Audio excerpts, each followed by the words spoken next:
성부 하나님께서 전능하시고 그래서 천지를 창조하셨다 하는 것을 배웠습니다.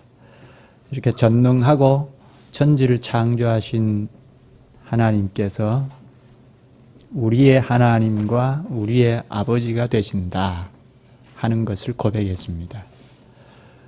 우리의 하나님과 우리의 아버지가 되시는 것은 그리스도 때문이다 했죠. 그리스도 때문에 전능하신 그분이, 천지를 창조하신 그분이 우리의 아버지가 되신다 하고 고백합니다. 그리스도 때문이라는 것은 그리스도 안에서 우리가 구원된 것을 말하죠. 하나님께서 천지를 창조하셨다.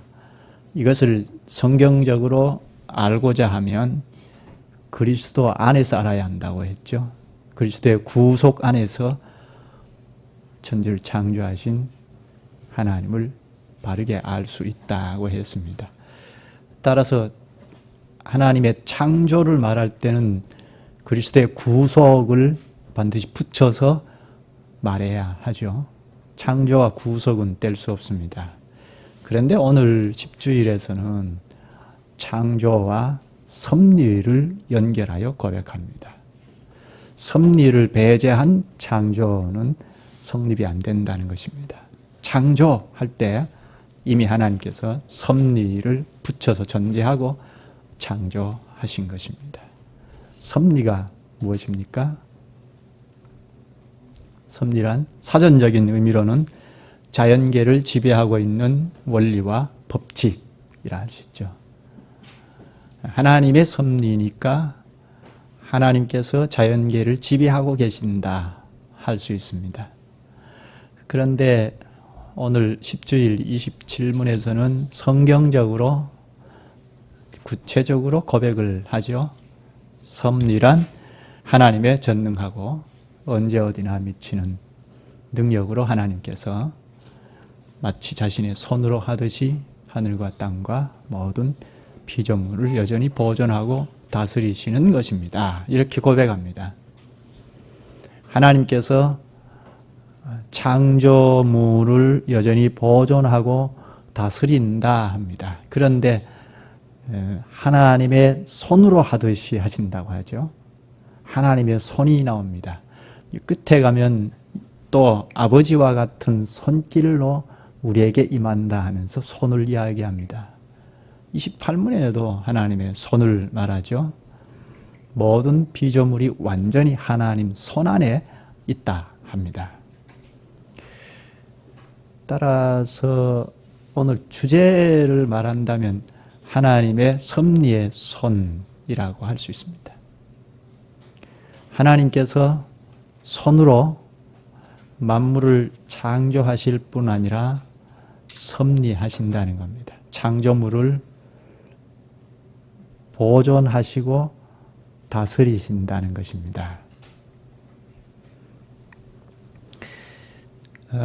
먼저 창조물을 보존하신다. 하나님의 손으로 붙잡으신다는 것입니다. 하나님께서 창조물을 손으로 꽉 잡고 계시기 때문에 문제가 일어나지 않습니다.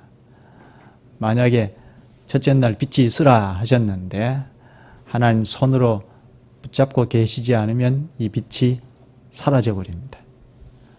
궁창도 마찬가지입니다. 하나님께서 손으로 이렇게 잡지 않으시면 무너져 버립니다. 하나님께서 지으신 모든 창조물이 하나님 손으로 지금도 여전히 붙잡고 계시지 아니하시면 본래 처음 아무것도 없는 상태로 돌아가 버리고 흔적도 없이 사라져 버립니다. 하나님께서 기이하신 말씀으로 만물을 창조하신 것과 같이 이 말씀으로 꽉 잡고 계시기 때문에 이 피조 세계가 잘 보존이 되는 것입니다. 그리고 이 만물을 다스리신다고 합니다. 하늘과 땅과 모든 피조물을 하나님의 손으로 다스리십니다. 사도행전 7장 49절에 보면 주께서 이르시되 하늘은 나의 보좌요 땅은 나의 발등상이니. 하나님께서 하늘에 보좌를 두시고 이 땅을 발등상, 발판으로 삼아서 그 안에 모든 만물을 다스리십니다. 다스린다는 것은 손으로 이끌어 가신다, 그렇게 말할 수 있습니다. 하나님께서 손으로 이렇게 이끌어 가십니다. 하나님이 손이 있는 것은 아니죠.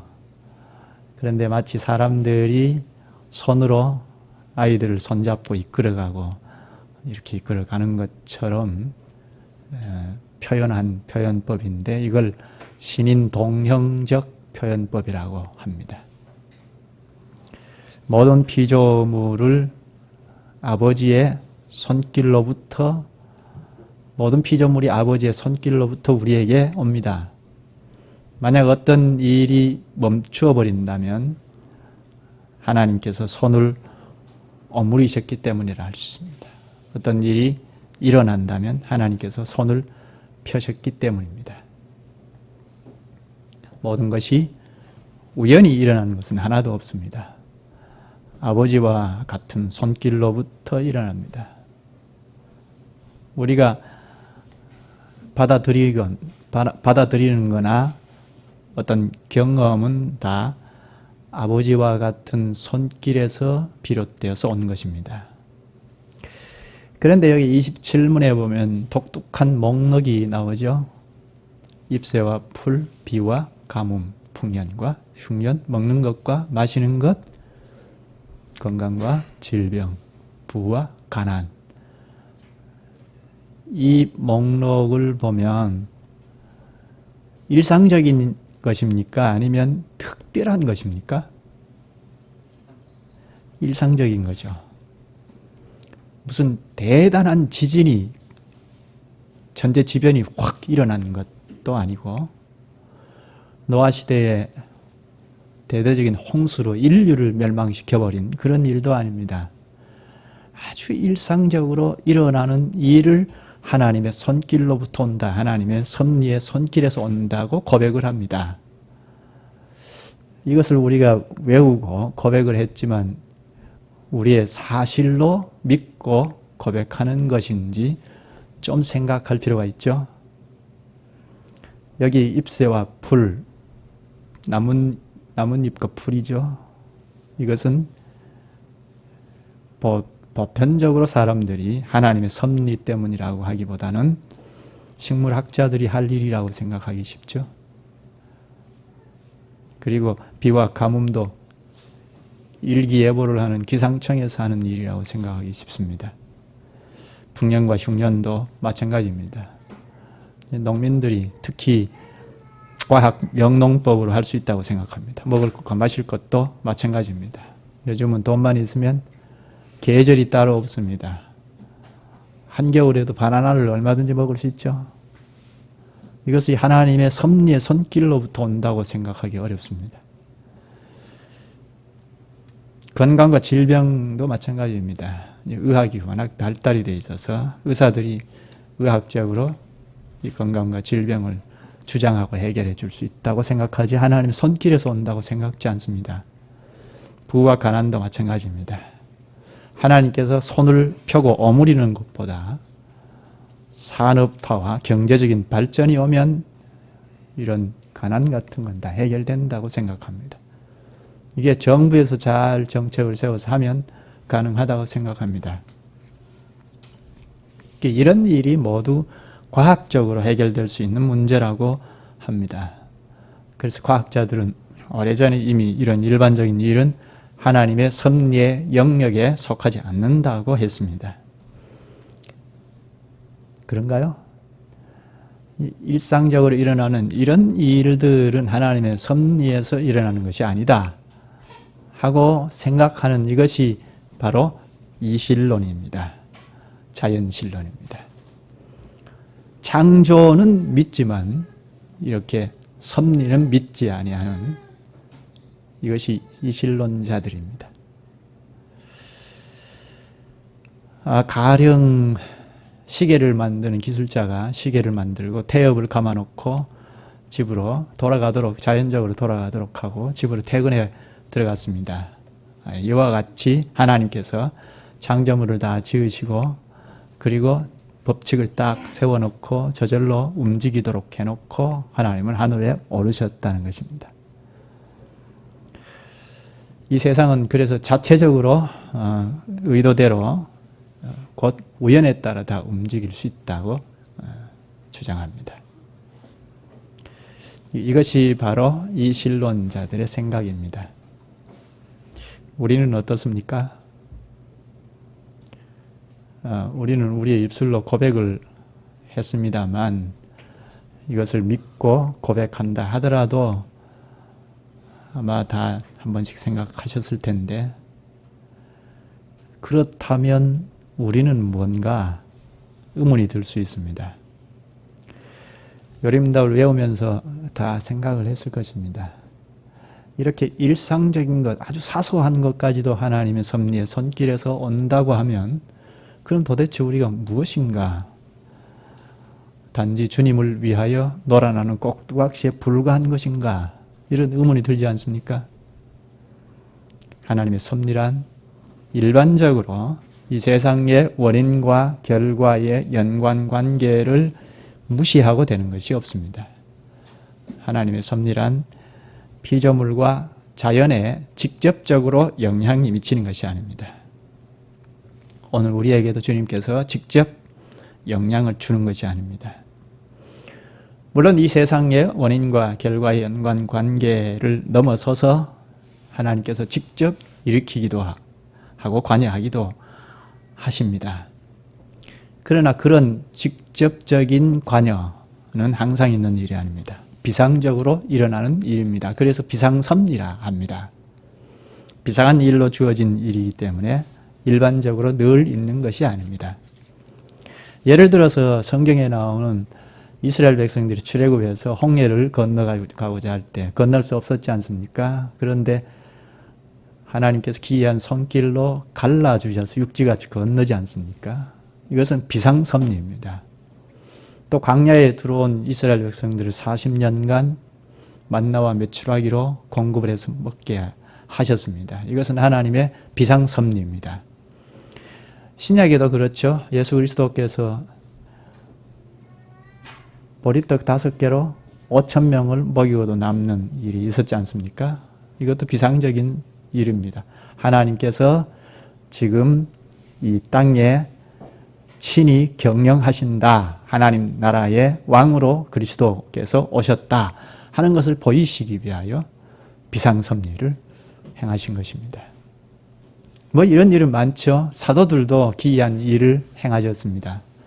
이것은 다 비상적으로 일어나는 일들입니다. 하나님께서 언제나 이런 방식으로 섭리하시는 것이 아닙니다. 일반적으로는 원인과 결과를 다 사용하셔서 섭리하십니다. 궁극적으로는 하나님께서 하나님 손길에서 나오는 것이지만 그러나 하나님께서 모든 피조세계의 제1의 원인자이고 그리고 피조세계 안에 제2의 원인자에 의해서 원인과 결과에 따라서 운영되어 나아가는 것입니다. 제1의 원인이신 하나님은 제2의 원인을 무시하거나 또 침해하거나 해서 섭리하시는 것이 아닙니다. 제2의 원인과 성격을 활용하셔서 섭리하십니다. 제2의 원인이 원인으로서의 성격이 잘 드러나도록 하는 방식으로 섭리합니다. 예를 들어서 우리가 어떤 일을 한다고 할 때 우리가 하죠. 우리가 100% 힘을 발휘해서 합니다. 그러나 궁극적으로는 하나님의 뜻과 주관하심에 있습니다. 궁극적으로는 하나님의 뜻과 주관하심에 있는데 그런데 우리의 의지에 직접적인 영향이 미쳐져서 어떤 일이 일어나게 하는 것은 아니라는 것입니다. 그 근거 구절로 빌립보서 2장 23절을 들 수 있는데요. 너희 안에서 행하시는 이는 하나님이시니 자기의 기쁘신 뜻을 위하여 너희에게 소원을 두고 행하게 하시나니 이것이 하나님의 행하심과 우리의 소원을 두고 행하는 일의 연관성을 잘 표현한 말씀입니다. 하나님께서 행하실 때 우리의 소원을 두고 행하는 일에 직접적인 영향이 미치는 것은 아니라는 것입니다. 만약에 하나님께서 우리의 어떤 의지에 직접적인 영향이 미쳐져서 경영하신다고 생각한다면 이것은 우리가 마치 무슨 자동차 부속품과 같이 되어버릴 것입니다. 우리가 하는 일에 대해서 우리가 책임지는 것이 아니고 모든 일의 궁극적인 원인자인 하나님께 책임이 돌아가게 되겠죠? 그런 것이 아닙니다. 하나님의 뜻과 작용이 있기는 하지만 그러나 우리의 의지를 강요하지 않습니다. 따라서 우리가 행하는 일의 책임은 우리가 집니다. 하나님께서 하시는 일과 우리의 의지의 활동이 동시 발생적으로 작용한다고 할 수 있을까요? 하나님께서 100% 우리를 주장하시고 경영하시고 섭리하십니다. 우리는 100% 우리의 일을 의지적으로 행하여 결과를 냅니다. 그렇게 말할 수 있습니다. 따라서 이 세상에 우연히 일어나는 일은 하나도 없습니다. 다 이 세상에 일어나는 일은 하나님과 관계되어 있습니다. 물론 앞에서 말한 기적 같은 것, 비상으로 일어나는 섭리는 별도의 일이지만 대부분은 하나님이 허용되는 일로 간접적으로 관련이 있습니다.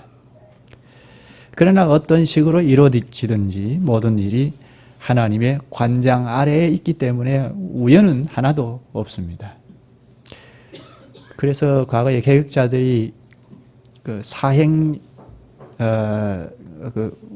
여행 심리, 우연의 심리 이런 것들을 작용하는 놀이들은 다 못하게 했습니다. 카드 놀이 같은 것도 못하게 했습니다. 물론 오락을 하는 것은 문제가 없지만 이게 우연이나 여행 심리를 부추기는 것 아닙니까? 복권을 사고 파는 이것도 마찬가지입니다. 진화론도 우리가 그 배척하는 것 중에 하나가 세상이 우연에 근거하여 생물의 발생과 진화를 설명해 보려고 하는 데 있습니다. 우리는 어떤 것이든지 우연에 근거하여 설명하려는 것은 버려야 합니다. 여기 잎새와 풀, 비와 가뭄, 풍년과 흉년, 먹을 것과 마실 것, 건강과 질병, 부와 가난. 참으로 이 모든 것이 우연이 아니라 아버지와 같은 그의 손길로 우리에게 임합니다 하고 고백합니다. 이 고백은 믿는 자에게만 해당되는 것이 아니죠. 불신자에게도 해당이 됩니다. 그들이 고백하지 않아서 문제이지 믿는 자이든 불신자이든 다 해당되는 사항입니다. 섭리의 이 교리는 모든 사람에게 심지어 사탄에게도 해당되는 일입니다. 다 하나님의 섭리의 손길 하에 있습니다. 그런데 하나님께서 섭리하실 때 이 피조계에서 자연보다 사람을 더 특별히 섭리하시고 사람 중에는 불신자보다 신자를 더 특별히 섭리하십니다.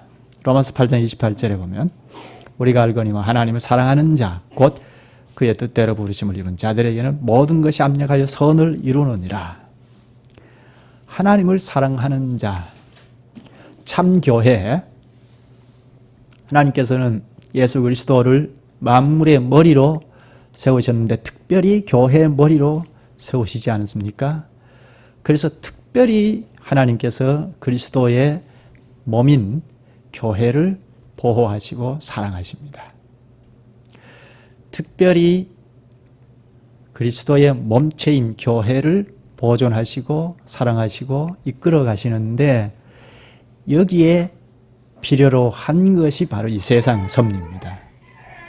따라서 이 세상 모든 것을 섭리하는 일은 바로 이 교회를 위함이라 할 수 있습니다. 그러니까 우리가 교회에 속하여 있다면 하나님의 사랑을 아주 주도적으로 받아나가는 존재가 됩니다. 그리고 28문에는 이 섭리를 믿는 데서 오는 유익을 고백하고 있습니다. 28문에 하나님께서 모든 것을 창조하시고 섭리로서 여전히 보존하심을 아는 것이 우리에게 어떤 유익을 줍니까? 하고 고백하는데요. 첫 문장이 무엇이죠? 처음으로 오는 문장이 무엇입니까? 우리는 어떠한 역경에서도 인내하고 또 그 다음에는 형통할 때에 감사하며 어떤 역경에서도 인내하고 이것이 첫 문장으로 등장합니다. 왜 참신자라면 형통할 때 감사하고 이것이 첫 번째 문장일 수도 있을 텐데 무엇 때문에 역경을 첫 번째로 고백하게 했을까요? 우리가 잘 생각해 보면 참 신자가 이 땅에서 겪는 일은 형통할 때도 있지만 역경 가운데 처할 때가 많습니다. 더 많다고 할 수 있습니다. 물론 역경보다 형통이 더 많다고 생각하는 사람도 있을 것입니다. 그러나 냉철하게 보면 형통보다 역경이 참 많습니다. 그래서 지난번에는 이 세상을 뭐라고 고백합니까? 눈물골짜기라고 고백하지 않습니까? 이 세상에는 역경을 배제한 형통이 있을 수가 없습니다. 인류 역사 자체가 역경, 고난, 죽음 이것이 연속이지 않습니까? 이런 고난과 역경, 죽음 이것이 누구로부터 오는가? 하나님으로부터 온다고 합니다. 성경 한 것을 찾아보시죠. 시편 73편입니다. 시편 73편은 아삽의 시인데요. 이 아삽이라는 사람이 이 세상을 가만히 보니까 악인들이 형통합니다. 악인들이 더 형통한 것을 보고 도무지 납득이 잘 안 되어서 문제를 제기합니다. 73편 1절부터 보시죠. 아삽이 다윗과 같은 시대에 산 사람인데요. 성전에서 찬송하는 악사들의 수석이 아삽이었습니다. 1절부터 보시죠. 쭉 읽어볼까요? 하나님이 참으로 이스라엘 중 마음이 정결한 자에게 선을 행하시나 그러나 나는 거의 넘어질 뻔하였고 나의 걸음이 미끄러질 뻔하였으니 이는 내가 악인의 형통함을 보고 오만한 자를 질투하였음이로다. 그들은 죽을 때에도 고통이 없고 그 힘이 강건하며 사람들이 당하는 고난이 그들에게는 없고 사람들이 당하는 재앙도 그들에게는 없나니 그러므로 교만이 그들의 목걸이요 강포가 그들의 옷이며 살찜으로 그들의 눈이 솟아나며 그들의 소득은 마음의 소원보다 많으며 그들은 능욕하며 악하게 말하며 높은 데서 거만하게 말하며 그들의 입은 하늘에 두고 그들의 혀는 땅에 두루 다니도다. 그러므로 그의 백성이 이리로 돌아와서 잔에 가득한 물을 다 마시며 말하기를 하나님이 어찌 알랴 지존자에게 지식이 있으랴 하는도다. 볼지어다 이들은 악인들 이를지라도 항상 편하고 재물은 더욱 불어나도다. 아삽이 이 세상을 볼 때 악인들이 이렇게 흥왕하는 것입니다. 그래서 참된 신자와 비교해서 생각하니까 이게 억울하기 짝이 없습니다. 도대체 이런 일이 어찌 된 일인가? 이것이 과연 하나님의 섭리인가? 이해가 잘 안 되었습니다. 그래서 문제를 제기하는데요.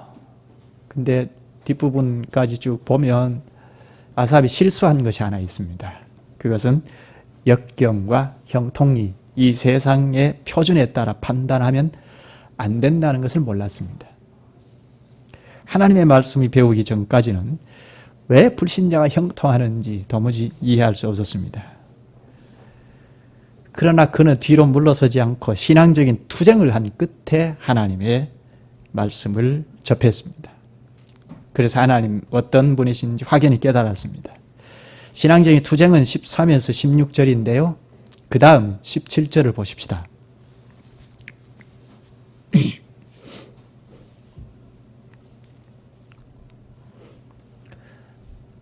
하나님의 성소에 들어갈 때야 그들의 종말을 내가 깨달았나이다.